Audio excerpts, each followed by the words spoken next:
अब देख रहे हैं आपका बाजार। मार्केट्स में नजर डालें तो बाजार में रिकवरी जरूर आई है, लेकिन अभी भी उतना सब्सटेंशियल वे में बाइंग नहीं आ रही है। 18 अंक नीचे निफ्टी कामकाज कर रहा है।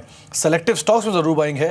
पहले मिसाल के तौर पर आप देखिए अहलुवालिया कॉन्ट्रैक्ट्स को एकाएक तेजी आई है, 5% का स्पाइक है। 342-343 के स्तरों पर अहलुवालिया कॉन्ट्रैक्ट्स पहुंच गया है। एकाएक स्पाइक यहाँ पे आता हुआ दिखाई पड़ा है। 5.5% की बढ़त इसमें अभी अभी आई है। 19 रुपये तक का उछाल अहलुवालिया कॉन्ट्रैक्ट्स में देखने को मिल रहा है। एकाएक तेजी के साथ दिन के ऊपरी स्तरों पर अहलुवालिया कॉन्ट्रैक्ट्स कामकाज कर रहा है। इसके अलावा जेपी इंफ्रा दूसरा नाम है जहां पे तेजी है, 5% की बढ़त यहां पे भी। रादर दोनों ही शेयर ऐसे हैं जो कि इंफ्रा स्पेस के अंदर कामकाज कर रहे हैं।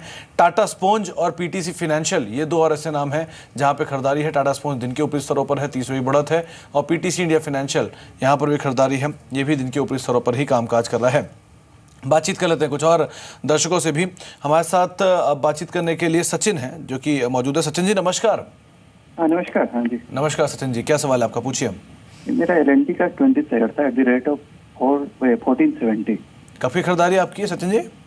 ये मैंने काफी 1.5 साल पहले किया था, कुछ और भी था वो सेल कर दिया था, बाकी बचा हुआ है। ओके, अब आपका नजरिया क्या इसमें? कोई परेशान 6 मंथ 1 ईयर कुछ भी रख सकता हूँ। ओके, गौरांग इनका सवाल LNT पर है। 1470 रुपए के भाव पे खरीदारी है, 1717 है। मुनाफा जरूर हो रहा है, लेकिन जिस समय से इन्होंने खरीद रखा है उस हिसाब से बहुत नहीं हुआ। क्या करें, बने रहें या निकल जाएं? कोई और विकल्प अच्छा है, वहां निवेश करें?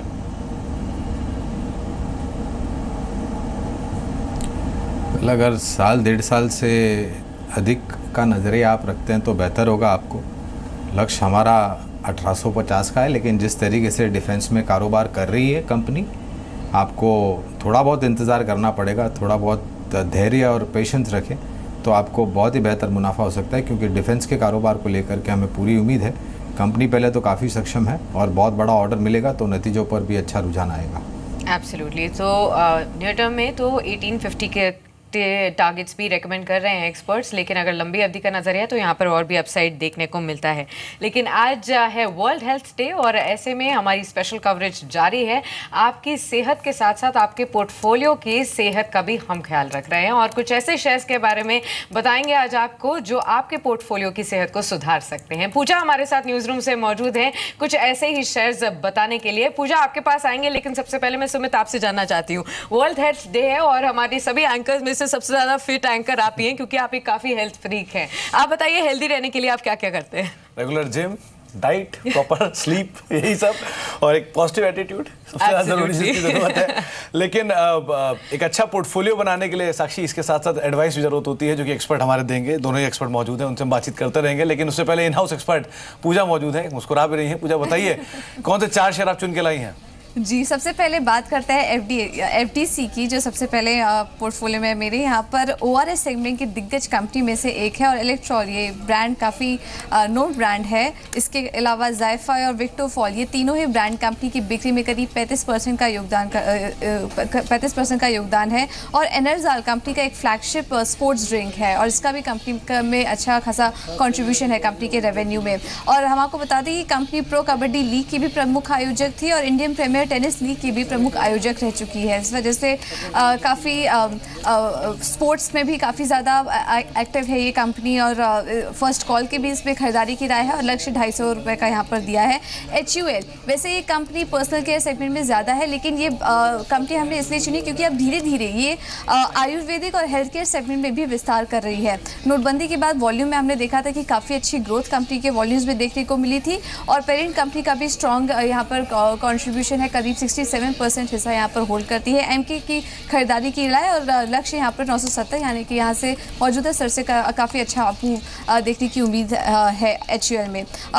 तीसरा स्टॉक होगा कैडिला का। ये भारत की चौथी बड़ी फॉर्मुलेशन कंपनी है और हाल ही में कंपनी को मुरैया यूनिट की जांच पूरी हुई है, जिसकी वजह से माना जा रहा है कि FY 18 में काफ़ी ज़्यादा ANDA अप्रूवल कंपनी को मिलने की बात की जा रही है। US कारोबार काफ़ी मजबूत है कंपनी का और FY 18-19 में माना जा रहा है कि 25% तक की ग्रोथ कंपनी ये कारोबार में देखने को मिल सकती है।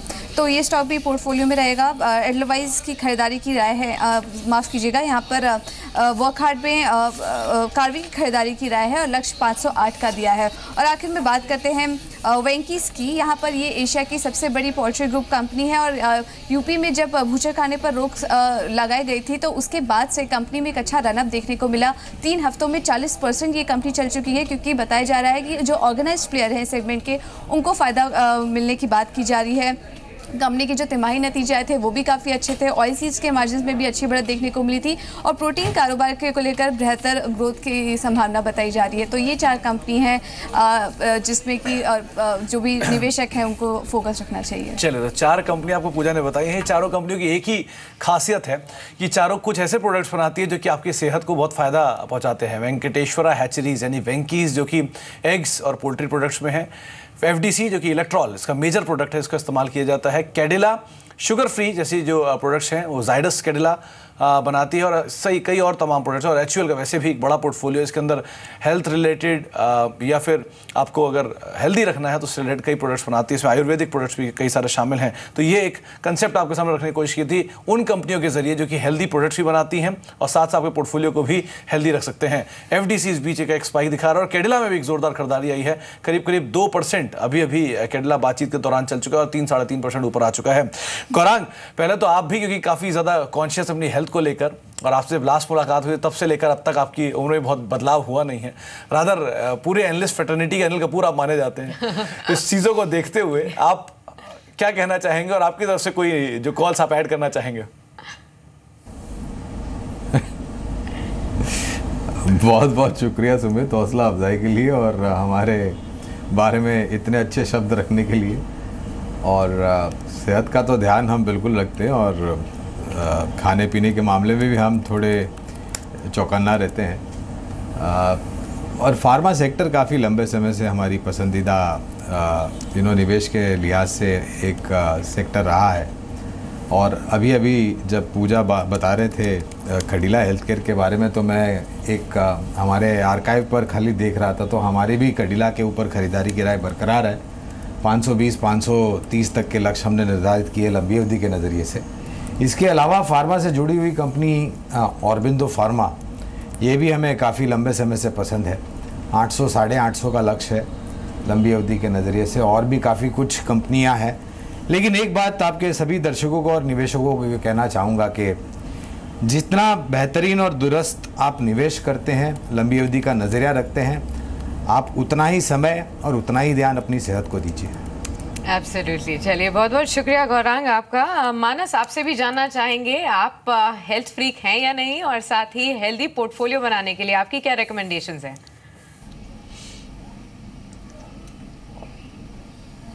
बिल्कुल हेल्थ फ्रीक हूँ, क्योंकि सबसे इम्पोर्टेंट है कि योगा मेरा एक फेवरेट एक्सरसाइज है जिसको मैं बहुत रेगुलर बेसिस पे करता हूँ। जहाँ तक बात स्टॉक्स की है, आप दोनों लोग की बात से मैं बिल्कुल एग्री हूँ। कैडिला एक ऐसा स्टॉक है जिसने जस्ट अभी ब्रेकआउट दिया है कि बड़ा कंसोलिडेशन और फिर वहाँ पर ब्रेकआउट। ये डिस्क्लोजर है कि इंटरडे में भी हमने इसको एक बाय रिकमेंडेशन दिया है जिसमें हमने 10 से 12 रुपए के मूव एक्सपेक्ट किए हैं। और जहाँ तक बात पोर्टफोलियो की है, बिल्कुल ये एक इम्पॉर्टेंट ब्रेकआउट है। आप उम्मीद करिए कि यहाँ से कम 50 से 60 रुपए का अपमूव कैडिला में देखने को मिल सकता है। तो यहाँ बिल्कुल राय रहेगी खरीदारी की। स्टॉप लॉसेस 444 के नीचे रखें और टारगेट कम से कम 510 से 520 के सेट करके चलें। श्योर। चलिए, एक और दर्शक भी हमारे साथ इसी बीच जुड़ चुके हैं, उनके सवाल की तरफ बढ़ते हैं। थाने से चंद्रशेखर हमारे साथ जुड़े हैं। चंद्रशेखर नमस्कार, पूछिए। हेलो जी चंद्रशेखर जी, पूछिए। मैं चंद्रशेखर काले कल्याण से बोल रहा हूँ, थाने। ओके। सबसे पहले धन्यवाद आपके प्रोग्राम की वजह से। मैं हमेशा आपके प्रोग्राम जब भी टाइम मिला देखता हूँ। Most welcome, thanks very much. Market से काफी अंडरस्टैंडिंग भी हमको आ जाता है। क्या? ओके। तो मेरे दो क्वेरी। हिंडाल को मैंने 180 के एवरेज से लिया है, तो उसका अब होल्ड करूँ कि क्या करो? आप रुक सकते हैं थोड़ा अपने निवेश पर दिन के लिए। चलिए, ठीक है। मानस, आपसे राय होगी। शॉर्ट टर्म नजरिया है इनका। 180 के लेवल्स पर खरीदारी की है हिंडाल्को पे, अभी 194 चल रहा है, तो मुनाफे में तो हैं। और क्या राय रहेगी इनके लिए? देखिए, जब तक स्टॉक 187 के ऊपर ट्रेड कर रहा है, मैं समझता हूँ बिल्कुल बने रहा जा सकता है। 188 50 डे मूविंग एवरेज है और पैटर्न अभी भी स्ट्रांग है। हालांकि स्टॉक 200 के आसपास रेजिस्टेंस फेस कर रहा है, बट वीकनेस के साइन नहीं है। तो मैं समझता हूं कि जब भी स्टॉक 200 रुपए के लेवल्स ब्रेक करेगा, कम से कम 214 रुपए तक के लेवल्स देखने को मिलेंगे। तो बिल्कुल बने रहें, अपने स्टॉप लॉसेस 187 के नीचे रखें। जी, तो बने रहें। रणनीति आपको बताई गई है। 194-95 के स्तरों पर शेयर अभी कामकाज कर रहा है। डीएम कदाले हमारे साथ मौजूद हैं बातचीत करने के लिए। कदाले साहब नमस्कार। नमस्कार। नमस्कार नमस्कार कदाले साहब, क्या सवाल है आपका, पूछिए। हेलो जी कदाले साहब, सवाल पूछिए अपना। सर, मेरे पास 415 से एवरेज सीट से ये लिया है, खरीदा उसको। ओके। और मैं लॉन्ग टर्म इन्वेस्टर हूँ। आपने टाइटन के शेयर खरीद रखे हैं कदाले साहब? 415 415 रेट से 96 शेयर। ये कब की खरीदारी है आपकी? सर एक्चुअली मैंने SIP थ्रू लिए है। ओके। 60 मनी की इन्वेस्टमेंट से। ओके गौरांग, इनका सवाल टाइटन पर है। ये सिस्टमैटिक वे में लेते हैं, नहीं थोड़ा थोड़ा करके निवेश इसमें करते रहे हैं। 415 की एवरेज कॉस्ट आ रही है, 96 शेयर इनके पास है। क्या राय रखते हैं आप, क्या करना चाहिए ना? पिछले 2-3 दिन में जो उबाल आया है पूरे क्षेत्र में, उसके कारण एक नहीं अनेक है। और ख़ास करके टाइटन के मैनेजमेंट ने जो टिप्पणी दी कि इस तिमाही में उनके जो बिक्री के आंकड़े हैं वो काफ़ी बेहतर होंगे, तो उसके बाद उबाल देखा है। मैं इनको एक राय दूंगा, अगर आपको सिस्टमैटिक इन्वेस्टमेंट के माध्यम से इन्वेस्ट करना है, निवेश करना है, तो 2 विकल्प मैं इनको दूंगा जो इसी के दाम के आसपास है टाइटन के। एक तो है एक्सिस बैंक, जहाँ पर हमारा लक्ष्य 640-680 का है, और दूसरा है टाटा मोटर्स, जहाँ पर हमारा लक्ष्य 540 से 580 का है। श्योर। चलिए, तो राय आपको मिल चुकी है। लगातार फेसबुक के जरिए भी हमें कुछ सवाल मिल रहे हैं, फटाफट से ले लेते हैं। अमर सिंह का पहला सवाल है EIL इंजीनियर्स इंडिया पर, जहां पर खरीदारी की है इन्होंने 151 के लेवल्स पर। मानस, EIL के साथ साथ आप चार्ट्स देखिए बैंक ऑफ बड़ौदा के, जहां पर शुभम ने खरीदारी की है 2000 शेयर्स की 146 के लेवल्स पर। तो EIL और बैंक ऑफ बड़ौदा दोनों पर ही आपकी राय चाहिए। EIL चार्ट्स पे अच्छा लगता है। 144 पे भी कुछ दिन पहले स्टॉक ने सपोर्ट लिया। मैं समझता हूँ 144 का स्टॉप लॉस रखे, बने रहे। 50 डे मूविंग एवरेज के ऊपर स्टॉक चल रहा है और आप उम्मीद कर सकते हैं कि इस रैली में 162 तक के लेवल्स देखने को मिलेंगे, तो बने रहे। 144 का स्टॉप लॉस रखे। बैंक ऑफ बड़ौदा की जहां तक बात है, मेरे ख्याल से करीब 5 या 6 दिन पहले स्टॉक ने नेकलाइन ब्रेक किया था inverse head and shoulder pattern का, जिसका टारगेट 185 के आसपास आता है। तो छोटी अवधि के लिए बिल्कुल बने रहे। यहाँ पर अपने स्टॉप लॉसेस 164 के नीचे रखें। जी, तो दोनों ही शेयर्स पे BOB हो या फिर EIL हो, दोनों पे आपको राय दी गई है। BOB आप बने रह सकते हैं, करीब 2-2.25 रुपये नीचे ये शेयर अभी कामकाज कर रहा है। बातचीत करें कुछ और दर्शकों से भी, लेकिन इस बीच कुछ शेयर्स पे आप नजर डालें। खास तौर से जो बाइंग आ रही है सेंचुरी टेक्सटाइल, अभी इसके अंदर कुछ मोमेंटम आया, और साथ साथ बॉम्बे डाइंग, दोनों ही टेक्सटाइल स्पेस के ये शेयर हैं। सेंचुरी टेक्सटाइल भी और बॉम्बे डाइंग भी एक स्पाइक। सेंचुरी टेक्सटाइल करीब 28-29 रुपये ऊपर कामकाज कर रहा है, और बॉम्बे डाइंग में भी करीब 1.5% ऊपर कामकाज करते हुए 85 रुपये का स्तर यहाँ पर भी देखने को मिल रहा है।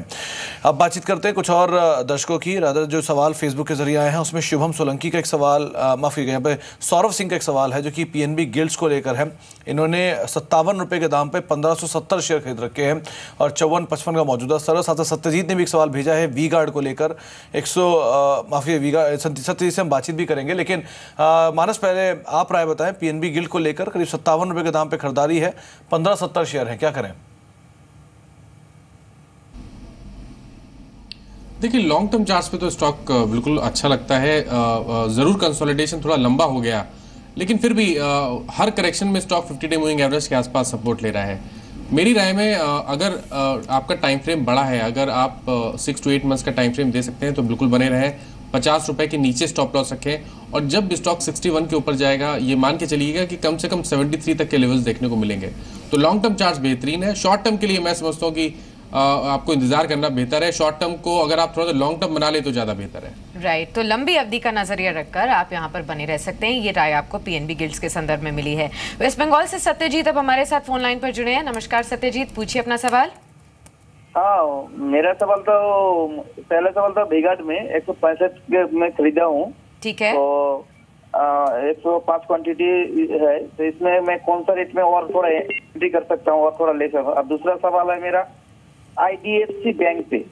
IDFC बैंक चल रहा है। हाँ, तो IDFC बैंक में कहाँ पे एंट्री कर सकता हूँ? मैं लेना चाहता हूँ। करंटली आप खरीदना चाहते हैं, ठीक है। दोनों शेयरों पर सवाल पर आपकी राय ले लेते हैं यहाँ पर गेस्ट से। गौरांग, क्या राय देंगे? पहले तो वी गार्ड पर बताइए, जहाँ पर अभी इनको प्रॉफिट्स हो रहे हैं, 165 के लेवल्स पर खरीदारी की है, लेकिन बहुत लंबी अवधि का नजरिया नहीं है। जानना चाहते हैं कौन से लेवल्स पर एग्जिट कर सकते हैं। साथ ही करंटली IDFC बैंक को खरीदना चाहते हैं करंट लेवल्स पर, यहाँ पर क्या राय रहेगी? देखिए, काफ़ी पेचीदा सवाल है साक्षी। लंबी अवधि का नज़रिया है तो वी गार्ड पर हमारी खरीदारी की राय बरकरार है। 210-215 का लक्ष्य है, तो ये इन पर निर्भर करता है कि इनको ये मुनाफा लेना है या फिर लंबी अवधि का नज़रिया रख करके और भी ज़्यादा मुनाफा समेटना है। और जहाँ तक रहा सवाल IDFC बैंक का, क्या स्तर पर खरीदी करना चाहिए, वो तो मुझे नहीं पता क्योंकि हमारी कवरेज नहीं है। शायद मानस जी इस पर ज़्यादा रोशनी डाल सकेंगे, लेकिन निजी क्षेत्र में हमारी कवरेज हाल ही में एक बैंक है सिटी यूनियन बैंक, जिसका जिक्र अभी कुछ समय पहले मैंने किया था।